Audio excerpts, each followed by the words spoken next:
Hello to everybody. My name is Mauro Bandelli, and welcome to the webinar of today. Today we will speak about U.S. tariffs, and we will give you an update until yesterday. What are the tariffs that the U.S. administration are dealing with at the moment. So we will give you an update about the tax rate and what will be the action to mitigate the impact on the price list and the company margins. First of all, I would like um, to give you an overview of our company, and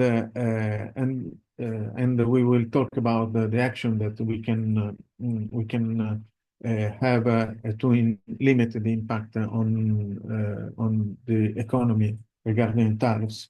And also, there is my colleague Kamal Hakim that at the moment is connected from Chicago because he's attended the NRA show, and he's a project manager at ESA, and he's an US citizen, and so he will give you the mood regarding that that there is in this moment in the US regarding the tariffs among the US companies. Please, if you think, please use the box to make to make some question, and we will try to answer as soon as possible, also already today.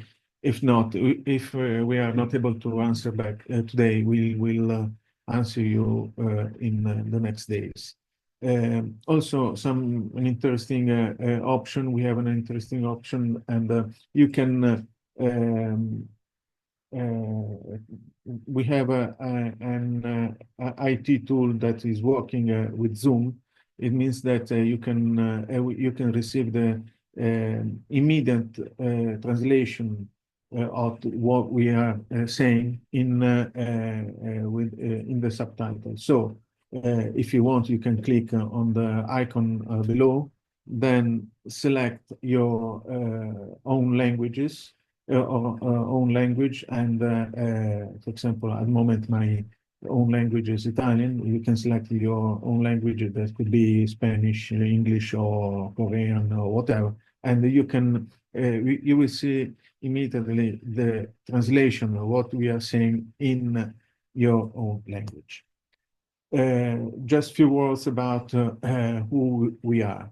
We are a US company that helps European companies to have their own organization in the United States. Our company has already more than 15 years, and we are a great team. Some of our team is based in Europe, but most of the people are based in the US. So we have a great experience about this market, the US market, and it means that, and also we work in almost all industries, because because we don't sell, we don't produce anything, so we don't need a specific knowledge about a specific industry. So why company buy GenUSA? First of all, because we have knowledge about this market, and we are focused on this market.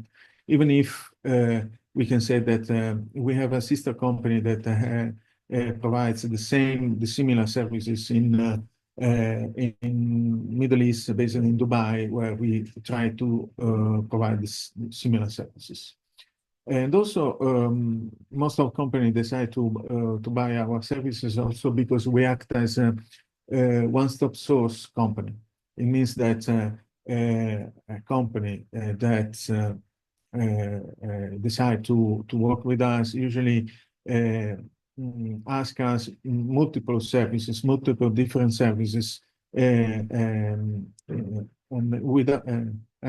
it could be very useful when you need the different services without, and you don't need to get in touch with the multiple supplier for these services. So these are our contacts. We have two offices, one in New York, one in Miami, and also we have a registered office in Delaware, and in Europe we are based at the moment in Milano. If you want to get in touch with us, the contact email is contacts@genuinesa.com.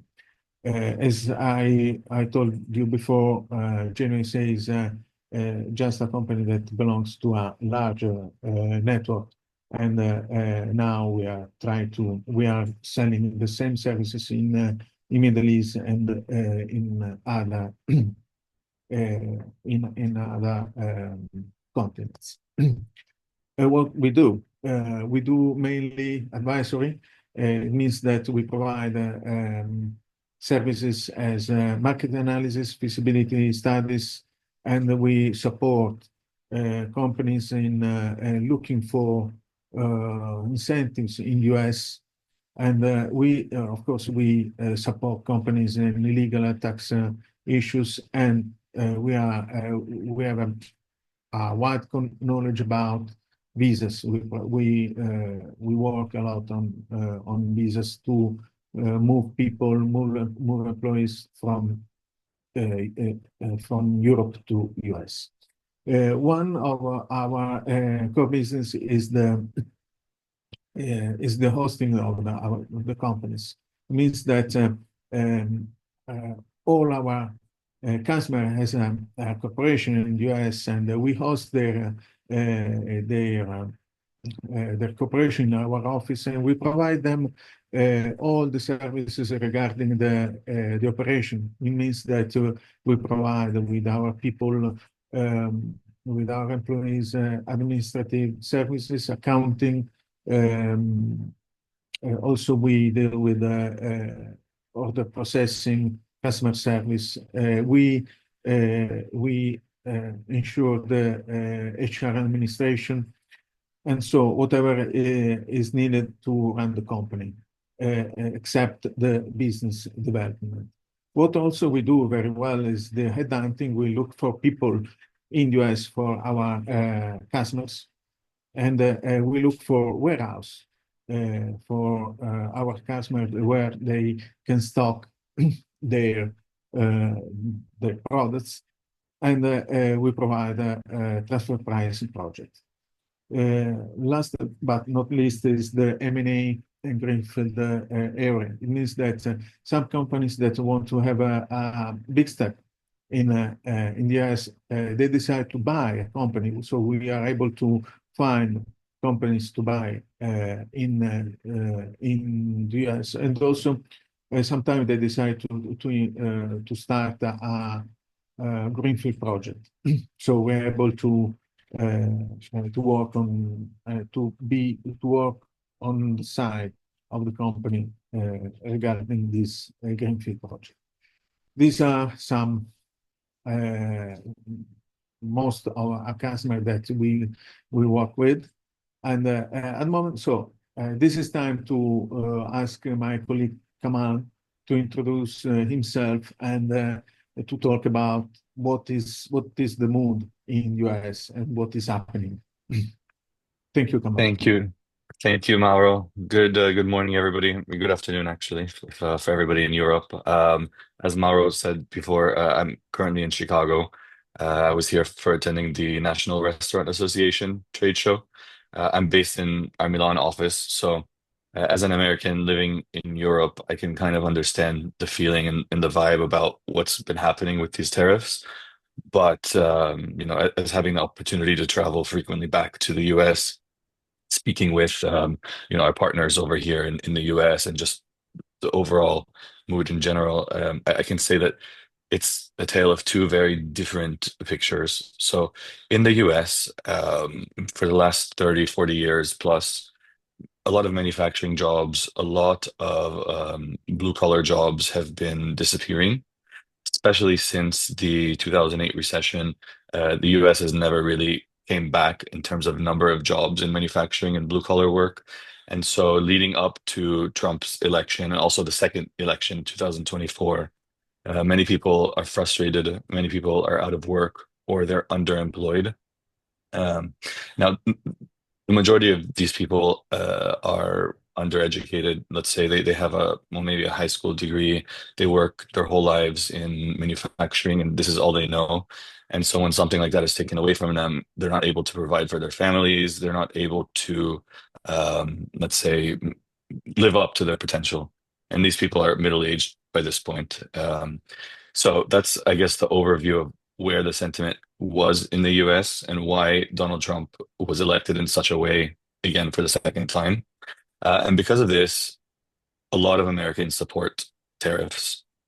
When I say they support it, I don't really think that the majority of the Americans understand fully the impact of these tariffs, but it's being sold to them as positive.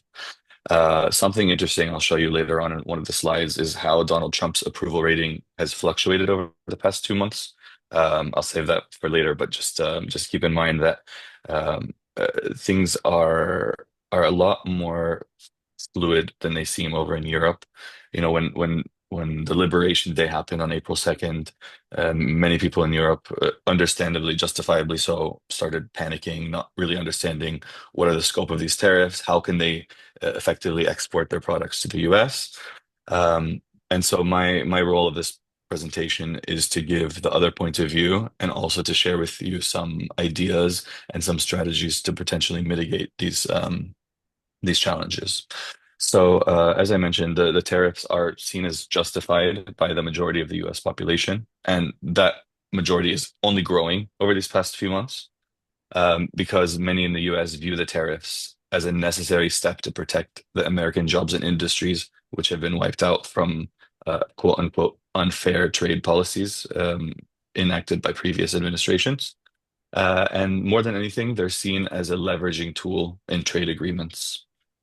One interesting point of view that I want to specify is usually trade unions, auto manufacturing trade unions, so on and so forth. They are heavily Democratic, so Democrat, so they always vote liberal. They're always supporting the Democrat candidates, Joe Biden, Kamala Harris, Barack Obama. And it's very rare to see these trade unions supporting a Republican president or Republican administration. And once Donald Trump announced his tariffs, the initial round of tariffs back in April, the head of one of the large car auto manufacturing trade unions actually drafted a letter in support of these tariffs. So I just wanted to mention this that even though in the media in Europe and somewhat in the US is very negative against these tariffs, many people in the United States are in support of them, for better or for worse. Now, Mauro, if you can go to the next slide, please. I will briefly go over some long-term strategies that can be of value for you all when you're looking to continuing exporting your product to the United States. The hardest challenge we see also with our customers is not really the impact of the tariffs themselves, but the uncertainty and what can change. So American consumers prefer authenticity over anything.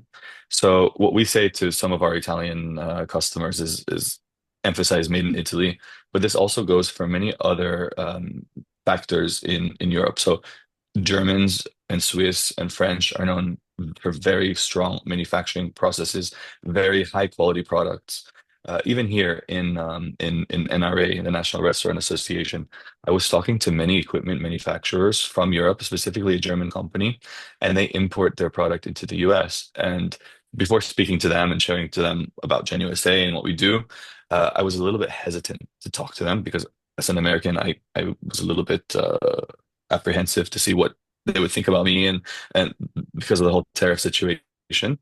But the man that was speaking to me was ecstatic because even though the prices have increased, the prices of the competitors from China have gone up even more dramatically. And so what they're realizing is that the American consumer can now choose between a high quality product that that is priced at the right price versus a low quality product from East Asia, which now, because of the tariffs and because of all the duties, is about the same price as a European product. So keeping in mind that yes, the costs have gone up. However, they've gone up even more dramatically for the competition, puts European companies in a better place now. Of course, there's still uncertainty of what's going to happen, but there has been a lot of progress made with some other countries. For example, the UK announced a framework with the US a couple of weeks ago, also India. So there is hope that the US and the EU will reach a trade agreement soon so that there is some kind of stability and that way we know what's going to happen in the future. Maintaining the competitive edge is always key. So, as I mentioned to you, the example of the German manufacturing company versus the Chinese one. Um, the reason why the German company is happy now is because they continue to make a high quality product. They're not sacrificing quality. They're not sacrificing their brand image or their reputation or lowering their costs in the future. Again, Americans really appreciate a high quality product. They appreciate the story behind it.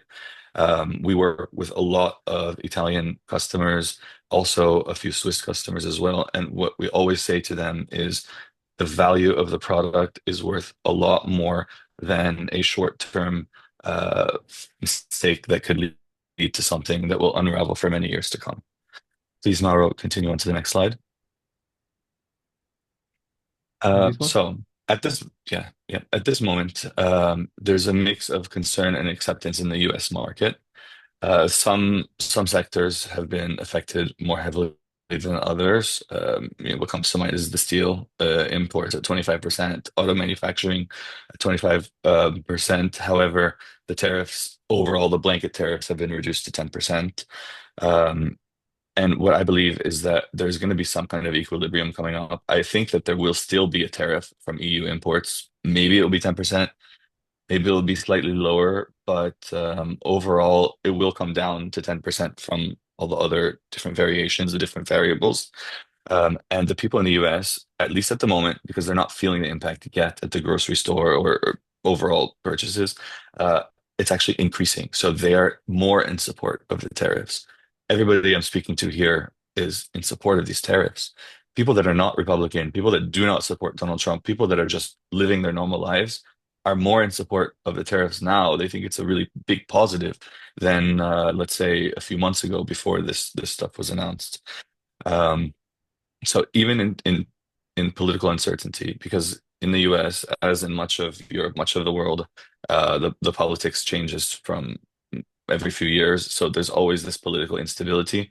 But one thing that you can count on is that the US consumer has an appetite for high quality products from Europe. They are willing to spend money on products that they find valuable. Please, Mauro, go continue to the next slide. Okay, so this is the chart I was mentioning before. Something very interesting. If you look at where it says May 13, there's the dotted line that goes straight through the middle of the slide. That dotted line represents January 20th, 2025, the moment Donald Trump took office as president from Joe Biden. Usually, when a president takes office, the country is hopeful. They give the president the highest approval ratings, usually throughout the presidency. So, right along the dotted line, you can see that it's at its highest point, and immediately the approval rating starts to go down. Where you see the blue dot is the peak. So, at the blue dot was April 3rd, the day after the tariffs were announced. The reciprocal tariffs of Liberation Day were announced. You can see there's a dramatic spike in approval because the American people think that finally there's somebody in the government that is protecting them. But then you see that the approval rating starts dropping dramatically once the trade war is starting to escalate. The governments are going back and forth trying to decide, what's going on. There's a lot of uncertainty. But then something interesting starts to happen is that his approval rating starts to go up again, and the approval rating is going up while the tariffs are still in place. So the American people are starting to realize that maybe this is a good thing for them. Keep in mind, the effects have not hit yet. So there are some companies that have announced an increase in prices, but many are just saying that it's going to come in the future. Walmart, for example, the biggest employer in America, they announced that in the next few weeks, prices are going to go up across the board. Trump wasn't happy about that. He's fighting against Walmart, saying they should eat the costs. So there's still uncertainty as to what's going to happen once the prices are increasing in a significant way, whether the American people are going to really feel the impact and start turning against the government, pressuring the government to do more to lower the tariffs and go back to a more free trade environment. So at the moment where we stand as of last week is that Donald Trump's overall approval rating has risen back up to 44% from 42% in late April. Um, 69% of the American population are worried at this moment compared to 76%. So there's less worry about the future. Things are starting to improve, at least in American optimism. They're feeling optimistic about the economy and hopeful that deals will be done. Now, this is it's I guess in our culture, in American culture, we're always conditioned to look for the future and try to see the best in any situation with the cards that we're given. Of course, I'm generalizing, but as an American who's in Europe, and I see how maybe other cultures feel about situations in general. I will say Americans try to find the best in every situation, even if it's not positive. And I just want to share that optimism with everybody on the call today that hopefully something will be done to mitigate the situation and things will start going back to normal. Maro, you can go ahead and Yeah, continue. thank you, Kamal. And I will ask you to talk again in a few minutes. So let's talk about tariffs. Tariffs, first of all, it is very important to understand how tariffs are determined. First of all, it is very important to understand how to understand which is the tariff code. And tariff code is determined by from quality. So that depends on the type of goods that is being changed, the region where the goods are produced in a relevant way, and value. It's stated in the invoice. This is the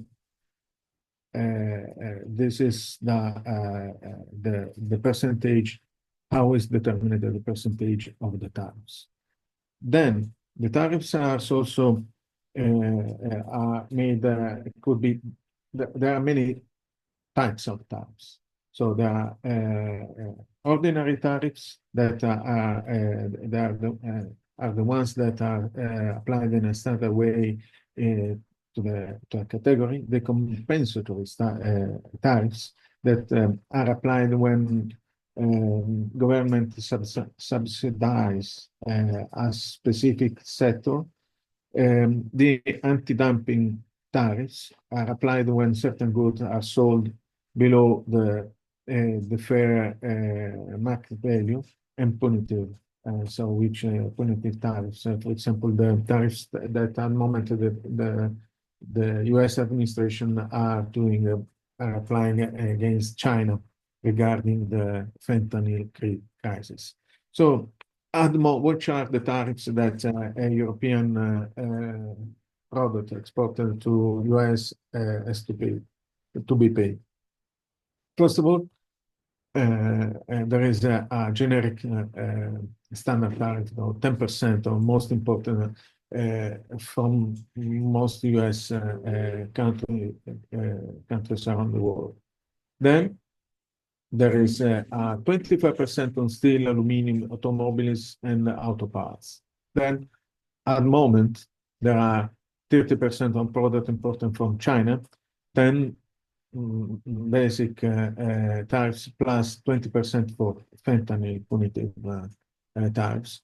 And also 25% for products imported from Mexico and Canada. But I should say that just 2 days ago, many Canada, on the other side, Canada has lowered a lot the tariffs for many products. So, but also this 25% of tariffs are not applied, are not charged on goods that fall under the USMCA agreement. So these duties are additional to all other tariffs that already were in place. This is very important to say. At the moment, until the July the 9th of July of this year, the reciprocal tariffs are suspended, has been suspended for 90 days, and negotiation between Europe and US are in progress. So we expect that at least 10% of the tariffs will be still ongoing and in the future. We expect also that this reciprocal tariff will be forwarded or will be continued for more than 90 days, or we will have always the 10% for the future, at least until this administration will be in office. Also, what we can say, there are some details to add. Regarding the aluminum products, for specific segments, that the duties are applied on total value of the products. But in a specific segments, the K segments are applied only to the aluminum component in value. The same regarding the steel products. And also for electronic devices, the duty is 10% worldwide, including China, plus 20%, of course. If a product contains components with US value more than 20%, the duty applies only to the non-USA parts. This is very important. Also, when there is a commercial triangulation, means that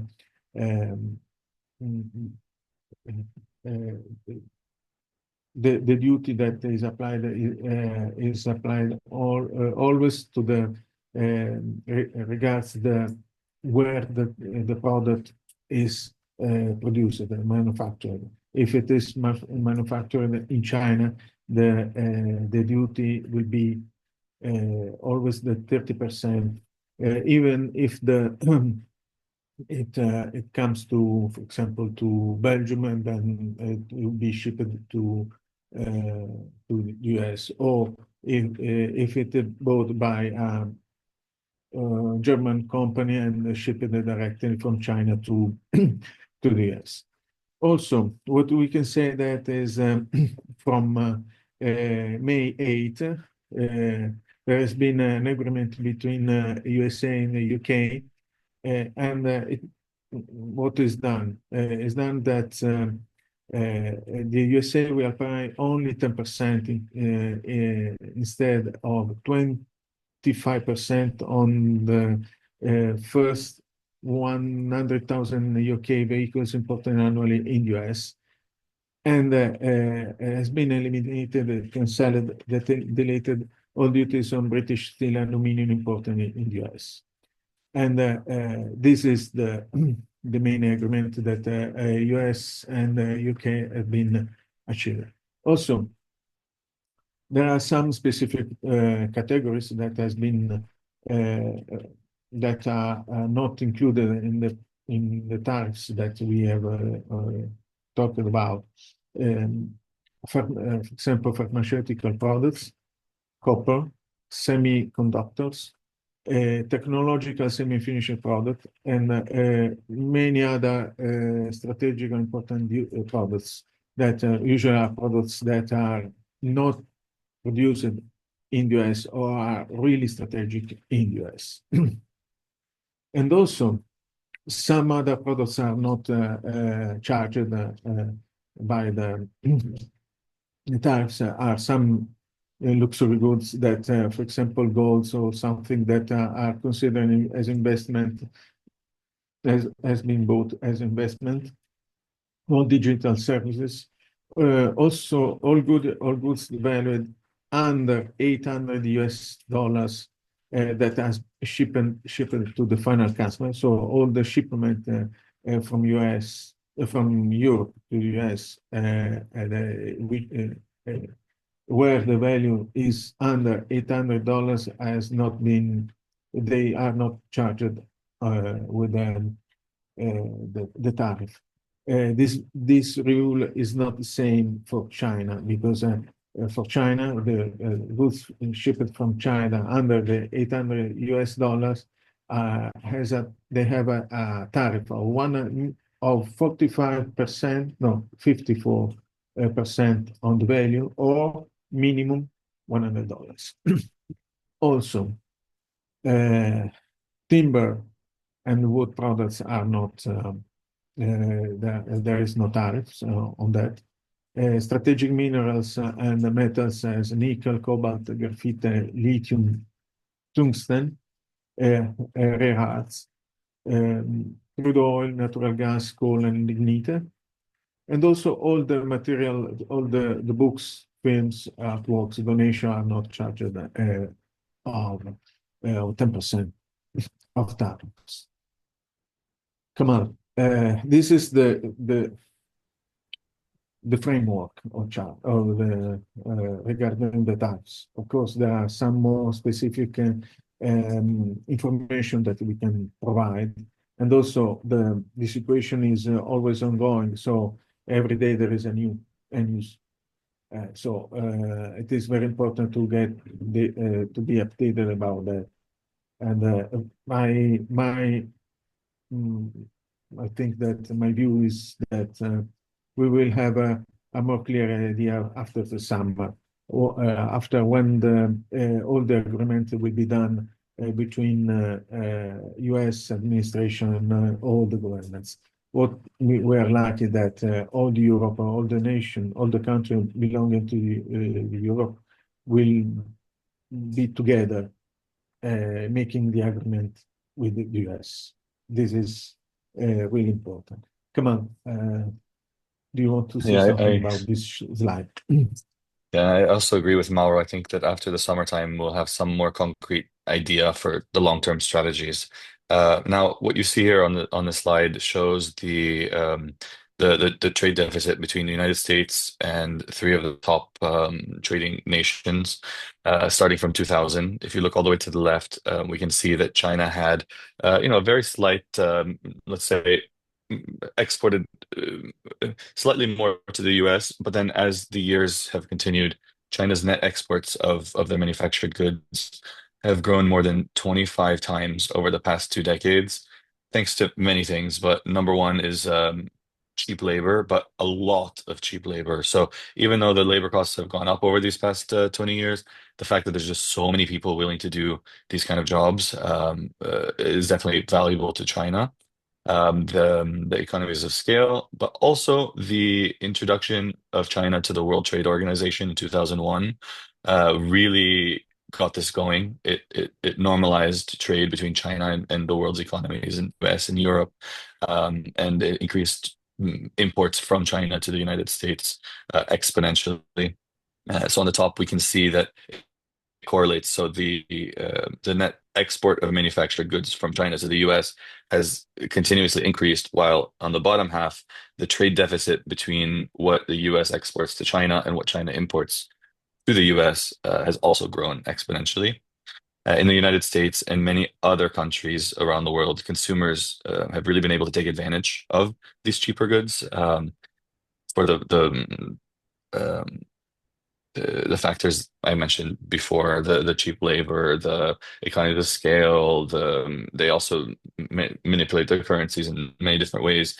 And so a lot of companies, manufacturing companies in the US, also other developed countries, have not been able to keep up and have unfortunately not been able to keep up with the changing world. Mauro, please continue to the next slide.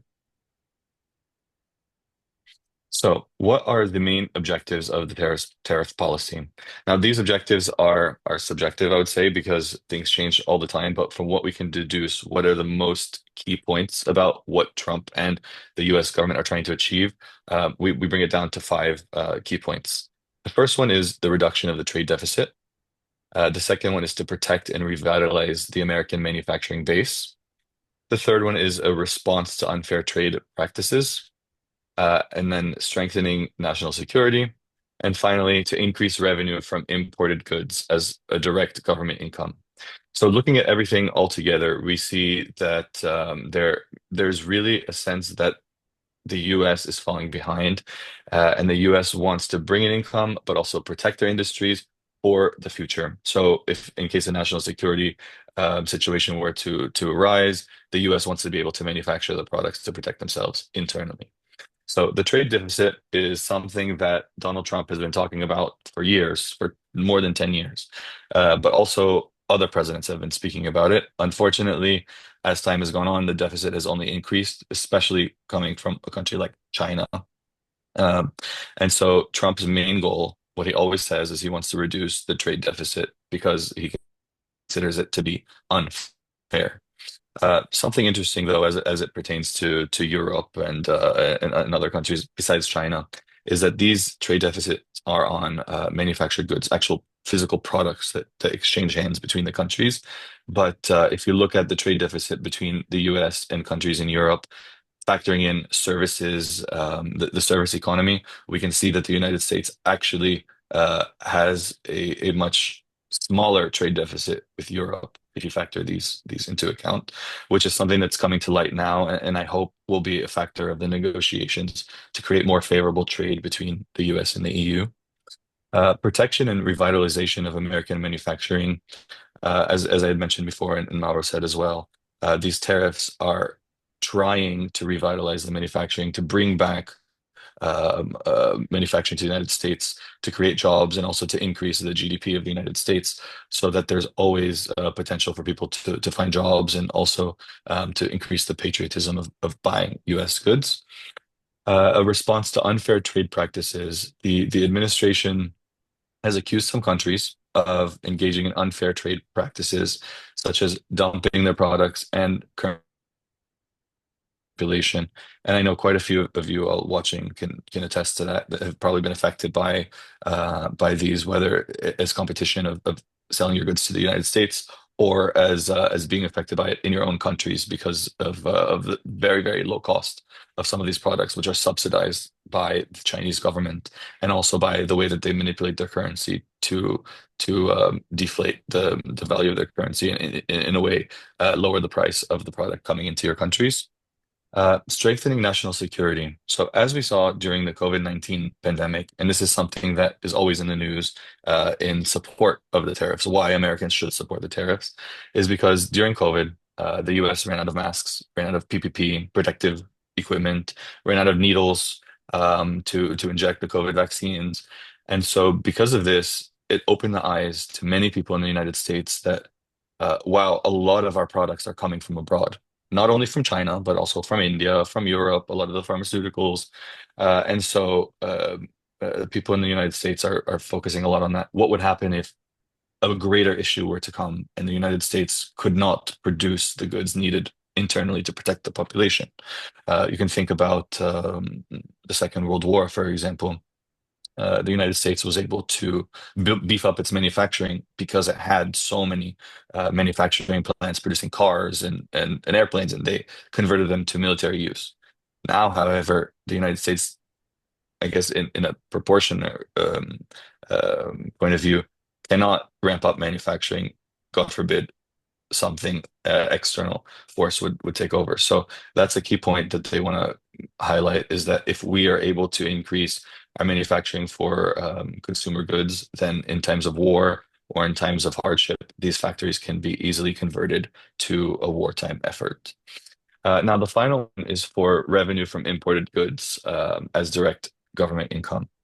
One of the things that Donald Trump and the Republicans have really been focused on since the 90s, even the 80s when the first George Bush was in office, is that the Republicans are known that they want to reduce taxes. they have been always pushing this policy of reducing taxes, reducing taxes, reducing taxes. Uh, but the government of the United States spends way more than what they bring in from traditional tax revenue, income tax, corporate tax, property taxes, and whatnot. And so, as a way to offset the balance of trying to reduce the overall tax burden for the U.S. people, um, the proposing that they can balance, I guess, the difference between the lowering of taxes by trying to balance it out with an increase in tariffs collected at the border.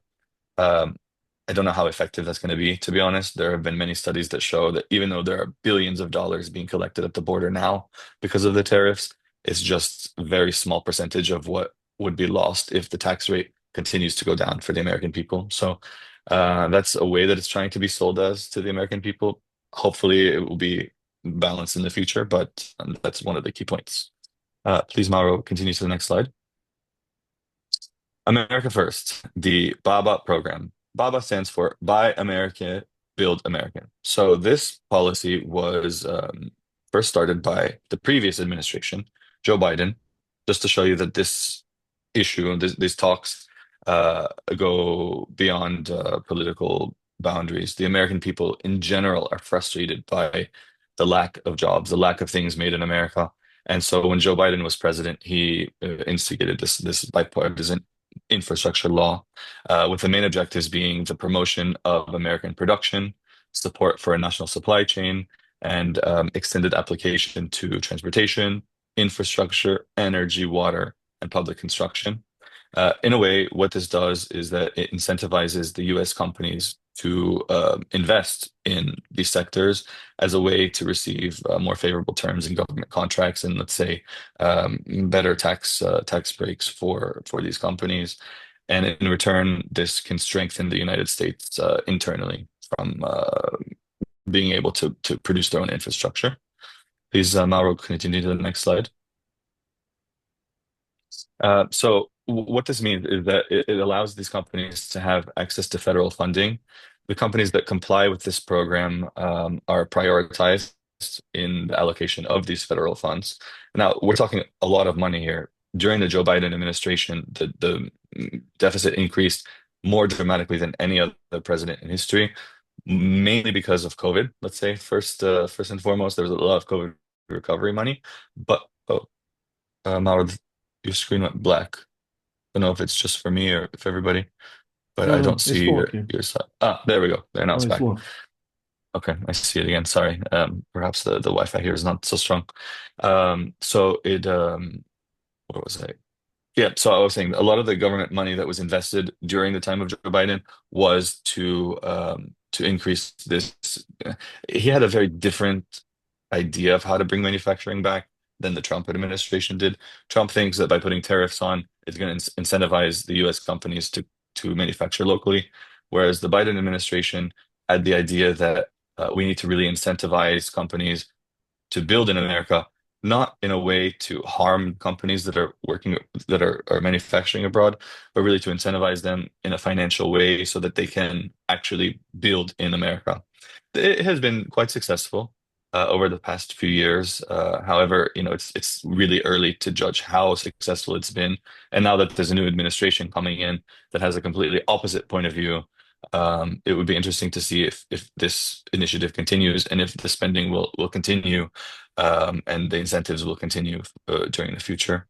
The tax credits are one of the main factors. So let's say an American company wants to build a manufacturing plant in Texas or in California. These states really compete on lowering the tax burden to incentivize the company to build there. But these tax incentives are financed by federal funding rather than only state funding. So that's the reason why it's so expensive. And we will see how it continues in the future. Mauro, please continue to the next slide. So what is the impact on the US stock market? Initially, when April 2nd, Donald Trump announced these tariffs, uh, the dollar lost a lot of its value as compared to other foreign currencies, specifically the euro. I know just from a personal point of view, in Europe, my dollar was worth a lot less. So it was an impact just on me personally. So I can imagine companies in the US also being affected in this way, or imports, exports, that kind of thing. Now, the stock market, for example, how can I say it without being dramatic, but it almost crashed 25% over the past over the month since the tariffs were enacted, and people were panic selling. A lot of money was taken out of the stock market. The U.S. bonds, the Treasury bonds went down. There was a lot of panic. However, now as we stand, May 21st, 2025, all of the losses have been recovered. The Dow Jones Industrial Average has gone back to previous levels prior to April 2nd. S&P 500 has gone back. Um, there's a sense of optimism again in the government, in the stock market, that there are trade deals that are being signed. There are certain things that are coming in positive. So as the stock market is concerned, it has recouped its losses. However, the US dollar still remains weak as compared to foreign currencies. I don't I don't know how to predict where it's going to go from here, but there has not been much improvement in the strength of the dollar over the past months. I'm going to turn it back over to Mauro now, and if you have Yeah. any questions, feel free to leave it here in the chat. Okay. Thank you, Kamal. So I'll try to speed up with the presentation so we can stay in in a duration of 1 hour. When we approach the US market, we have to have a long-term strategy, not just as a short-term. So because this market, when this market has to be we need to see in a plan for 5, 10 years. So because why I say that, because if you approach this market in this way, um, it doesn't matter if at the moment there are some tariffs or not, because in a long term there are always some periods, some moments when is the US dollar, the US economy is weak. But I'm started working in this market since for 20 years. So, and I saw that in the past there were the crisis of Lehman Brothers, the COVID, some bad situation. But so it means that there is no a specific moment when you have to approach this market. There is if you have a long-term strategy, you can approach this moment in any time, and you will see that if you stay and you have a good strategy, you will have a good turnover from this market. And also, the main why I say that, because whatever it happens regarding the tariffs, the USA will be the first economy, of course, in 2030, but also will be one of the three biggest economy in 50 years. So if we have this a long-term view, the US economy, the US market cannot be left just for a small percentage of tariffs. That will change. There could be change in a short term. And also, why the US market cannot be left? Because if you want to sell all over the world, US market is the first market that you have to sell after Europe, because and also because the European market is shrinking. So this is why first reason. Also, your American porter, your American distributor is in the same on the same side with you. He has the same difficulties. So he's also a victim of the duties, and he has to find an alternative. So it's not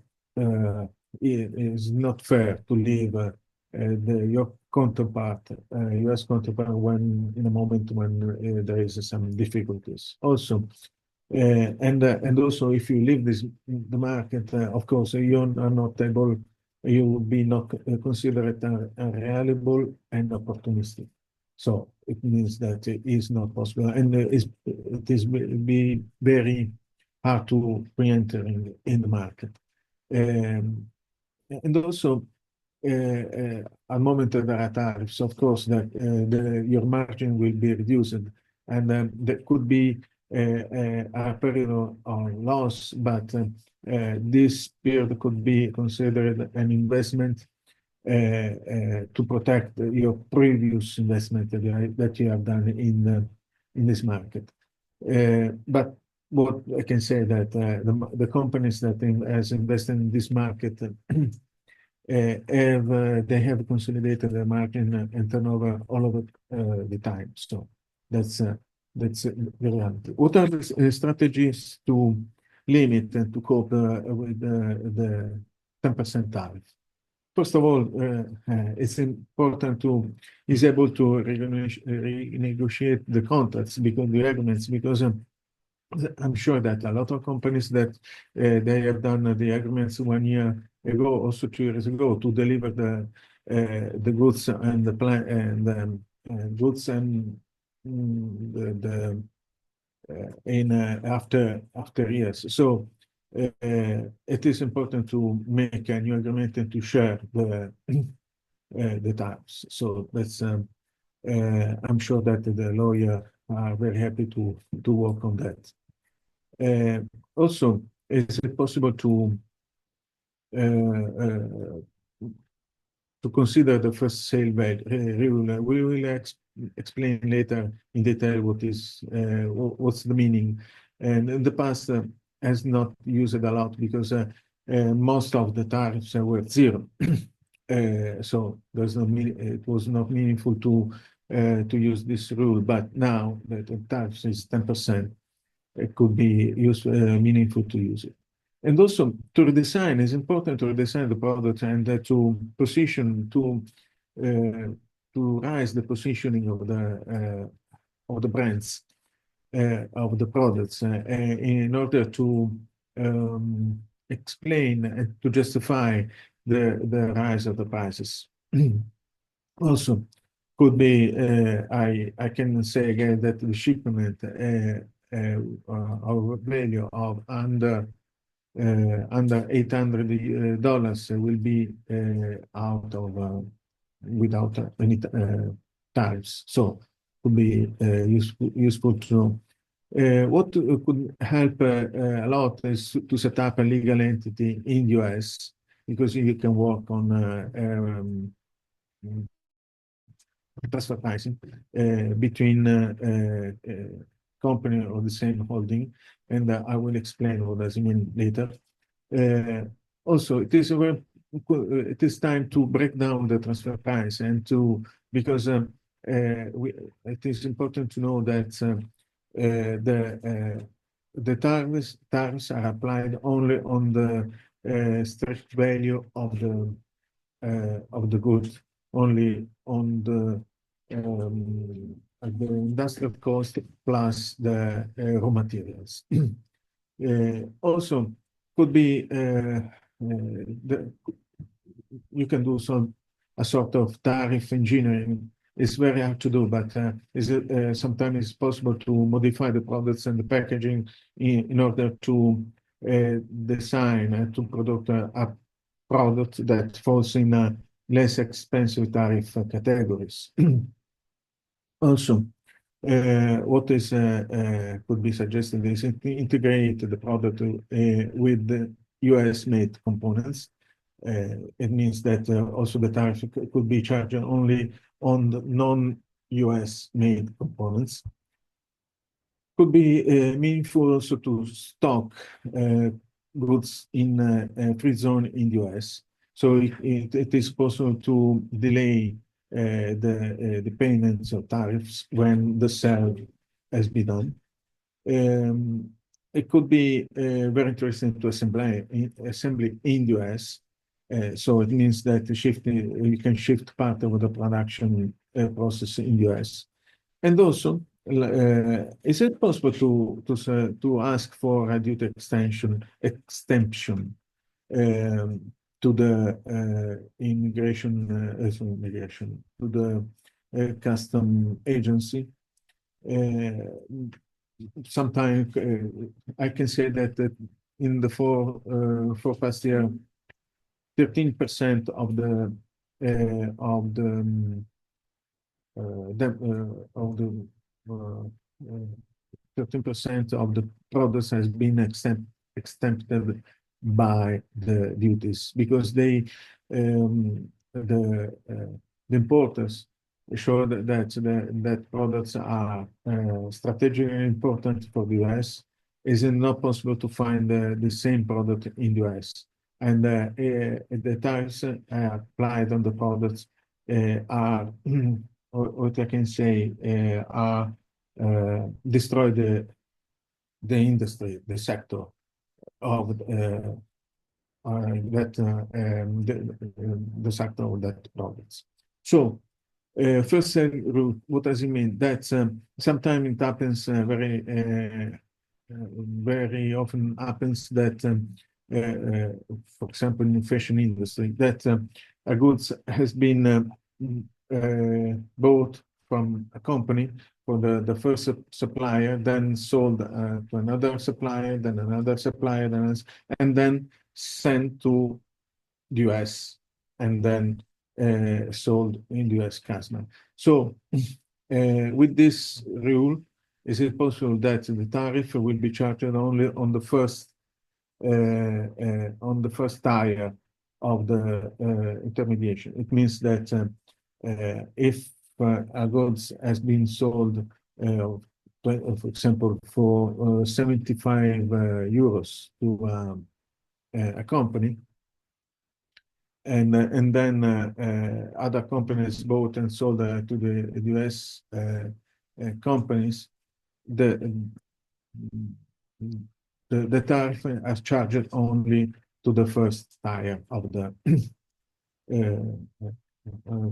to the first tire of the intermediation. Also, there are some conditions. First condition is that the manufacturer and intermediary must be real and the sale has to be independent. First condition. Second condition is that the goods we can say since the beginning. It is possible to say since the beginning that goods that has been manufactured has to be sold in the US. This is very important in the first cycle. It is very important in this way it's possible to that the charge of 10% of the tariffs will be charged in a very low in value of the goods. Also, there are free trade zones. What does it mean? It means that there are a lot of free zones in the US where the company, the European company can ship the goods, and if the goods are stocked in that free zone, the tariff are not immediately paid, but they will be paid only when the goods leave the free zone. And also it means that the tariffs can be paid only when the goods has been really sold to the final customer. And so you can delay the payment of the tariffs. And also it's possible to assembly in this free zone, this location. Also, breakdown of transfer price. What does it mean? It means that the transfer price of a good can be broken down in multiple pieces and tariffs will be charged the only on the industrial value and the industrial production, cost of production, and also only on the material and the raw material of the value of the goods. So you can you can separate other fee as example, royalties, cost of designing, assistance, setup, whatever other technical support that you will provide to the final customer. And these are the mm, section of the transfer tariff are not charged by the tariffs. And also, it could have a legal entity in US could be useful because you can reduce it can really help you to reduce the impact of custom duties. First of all, you can easily use the first sale rule because in this way, if you sell to your subsidiary in the US, you can show which is the first the cost or the price of the first the goods that you have bought in the past. So it's sometimes you cannot show this price to the final customer is not fair. So you can use it easily to use this first sale rule. Also, you can manage internally the intercoms from XWorks to DDP, and also you can you can adjust, you can work on transfer pricing, always, of course, according to the arm's length principles. And also, you can internally break down the transfer pricing. Also, what I can say that to have a legal entity in the US has a big value because you are close to your American customer. And you can invoice in dollars, you can receive checks, you can offer a proper customer service to the American market. This is the biggest value that you can have when you can have your own subsidiary in the US. What does it mean have a subsidiary in the US? First of all, you can set up your legal entity wherever in the US and operate wherever in other states. The taxation is quite low. We have a flat fee of 21% of federal fee, federal tax. That is the same all over the United States, and also a state tax that varies between 0 and 10%, 11%. And also the maintenance of the corporation or the LLC in the US is very easy. There are very few obligations to maintain a corporation in the US. But in that way, you can make agreements under the legal framework of the US. You can receive checks, you can invoice in dollars, wherever. You are very close to your US customer.